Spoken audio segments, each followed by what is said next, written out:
Bienvenue sur Africa 24 dans cette nouvelle édition du QG Weekend. Voici les titres de l'actualité. Un café plus torréfié et de bon goût, le nouvel objectif des agriculteurs kenyans. Pour ce faire, le gouvernement souhaite améliorer la quantité de café torréfié localement produit de 5 à 10% par an au cours des 5 prochaines années. Lancement de la 4e édition du rapport Les femmes, l'entreprise et le droit à Ouagadougou. Axé sur le thème Parvenir à l'égalité, l'événement est une plateforme de réflexion et d'échange sur des questions relatives à l'autonomisation de la femme burkinabé. Un orchestre composé uniquement d'enfants guinéens. Ils sont âgés de 7 à 12 ans et s'illustrent aussi bien dans la réinterprétation des musiques à grand public que dans les titres originaux. En République démocratique du Congo, le Conseil de sécurité de l'ONU appelle Kinshasa à une transition pacifique vers une élection apaisée. En réponse, le président Joseph Kabila a invité la délégation à écouter des Congolais et à les aider à trouver une solution telle que les Congolais le conçoivent. On écoute à ce propos l'honorable Francis Kalombo, député frondeur du Parti du Peuple pour la reconstruction et la démocratie. Le président de la République a dévoilé son plan machiavélique devant les membres du Conseil de sécurité des Nations Unies, à savoir celui de vouloir modifier la Constitution pour rester président à vie. Et en comparant même, en citant les pays voisins qui ont violé leur Constitution, donc lui il veut montrer, et cela ne faciliterait jamais les choses. Je pense que ça viendra encore motiver les jeunes de la Lucha, Philippi, de la société civile, du rassemblement et de toute personne qui pense que seule la démocratie est le chemin que nous devons emprunter pour développer notre pays. Aujourd'hui, le Congo est mort. Il y a une crise terrible. Il n'y a plus de route, il n'y a plus rien. Les gens ne sont plus payés. Et aujourd'hui, on nous donne raison. Donc le président, heureusement, il l'a fait devant la communauté internationale qui n'aura plus de doute quant au combat mené par l'opposition et la jeunesse de la République démocratique du Congo. Les autorités kenyanes prévoient d'augmenter la torréfaction du café local. Elles invitent les producteurs à nouer des partenariats avec les investisseurs étrangers pour accroître les exportations et accroître leurs revenus. Ibrahima Djoumaba. Au Kenya, les autorités et les agriculteurs multiplient les actions pour promouvoir le café kényan. Il est d'ailleurs prévu d'augmenter la torréfaction du café pour améliorer sa qualité. Les acteurs sont tournés vers l'amélioration de leurs revenus en se focalisant notamment sur l'écoulement du café made in Kenya sur le marché intérieur.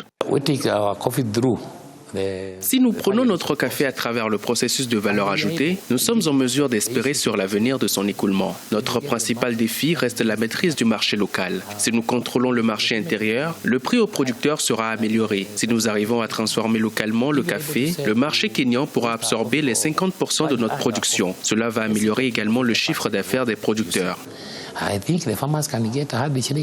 Les autorités veulent améliorer la quantité du café torréfié localement de 5 à 10% par an au cours des 5 prochaines années. Dans la région d'Otaya, les 15 000 membres de la coopérative des producteurs de café ont installé une unité de torréfaction et un broyeur d'une valeur de 50 millions de shillings pour améliorer la qualité du produit. Objectif, produire du café conditionné pour le commerce local et pour l'exportation. Nous allons faire l'homologation à partir d'ici. La torréfaction du café nous a permis d'améliorer la qualité des emballages et du produit fini. Nous avons 2 méthodes d'écoulement. La première consiste à vendre à partir des moulins et de notre siège. La seconde est relative à l'externalisation de la vente du café d'Otaya dans les supermarchés et magasins en ville.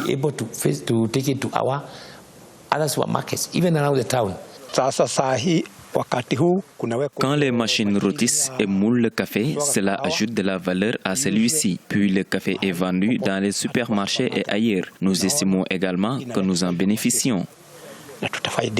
Entre 2015 et 2016, le Kenya a produit 45 000 tonnes de fèves de café. Pour la campagne 2016-2017, l'État table sur une production de 50 000 tonnes. Alors que le Kenya ne produit qu'1% du café mondial par an, le président Uhuru Kenyatta a lancé cette année une étude sur les moyens de relancer sa production. Actuellement, un sac de café de 50 kg de qualité supérieure s'échange contre $500. Un sac de café de qualité inférieure coûte environ $150. Certains observateurs estiment que la valeur du café made in Kenya peut être doublée avec sa torréfaction.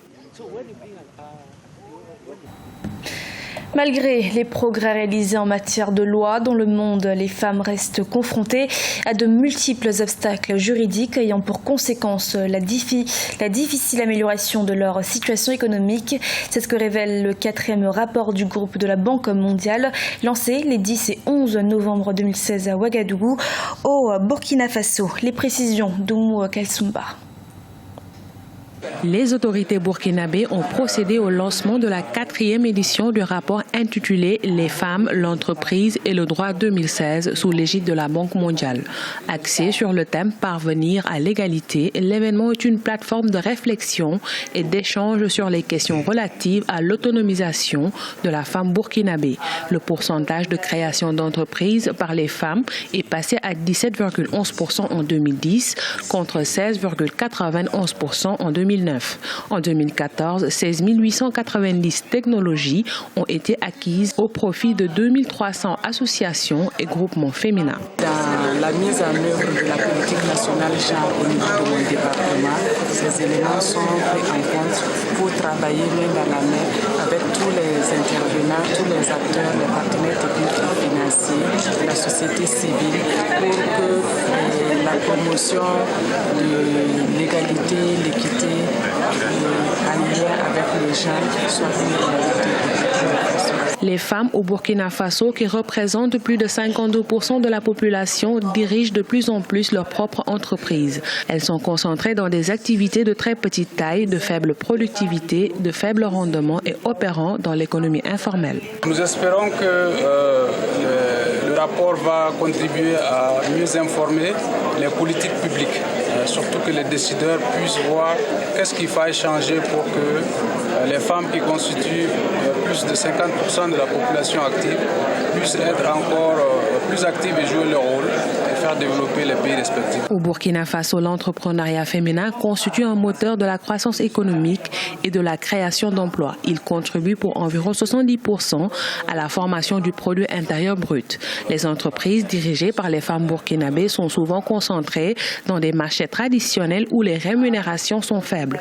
Il s'agit des produits de l'artisanat, des produits agricoles, de la pêche, de l'élevage destinés aux marchés locaux, la transformation des aliments et la vente de biens et de services. En Guinée à présent, lumière sur un orchestre composé uniquement d'enfants. Son nom, les héritiers de Farafina. Chanteurs, batteurs, guitaristes, ces musiciens en herbe sont âgés de 7 à 12 ans. Reportage de notre correspondant en Guinée, Emmanuel Milimono.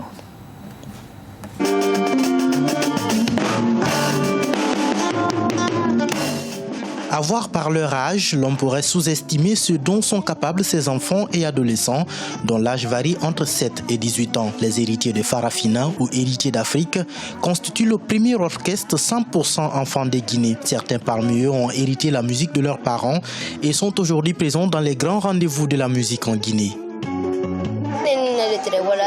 Ma maman est griotte et je l'accompagne toujours dans les cérémonies. Aujourd'hui, j'ai 12 ans et depuis 6 mois, j'évolue au sein de cet orchestre. J'ai commencé à chanter à l'âge de 6 ans et mes parents sont tous griots. Je ne peux pas faire autre chose que chanter. Il y a bien d'autres métiers intéressants, mais pour moi, il s'agit d'une question d'héritage. Moi, j'ai 7 ans, je fais la 2e année de l'école primaire. J'apprends à chanter parce que mes parents sont griots et j'aime bien ça. Le groupe héritier de Farafina s'est fait illustrer dans la promotion et la défense des droits des enfants. Ils ont d'ailleurs des œuvres qui illustrent clairement ce militantisme dont ils font le cheval de bataille.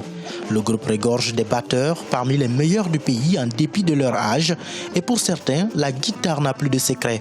Malgré les talents qu'il regorge, cet orchestre ne bénéficie d'aucun appui technique et logistique. Ces enfants, si vous avez compris un peu les morceaux qu'ils chantent, ils réclament leurs droits. Ils parlent de la scolarisation, ils parlent de l'excision, ils parlent de tout ce qu'il faut. Normalement, ces enfants, ils sont à soutenir. Ils peuvent représenter la Guinée un jour. Ils peuvent être un jour comme les Bembe Ajal. Ils peuvent être un jour comme les Kamen Sofa. Ils peuvent être un jour comme les Bambuno, ainsi de suite. Tous ces artistes, la personne n'a commencé à l'âge là.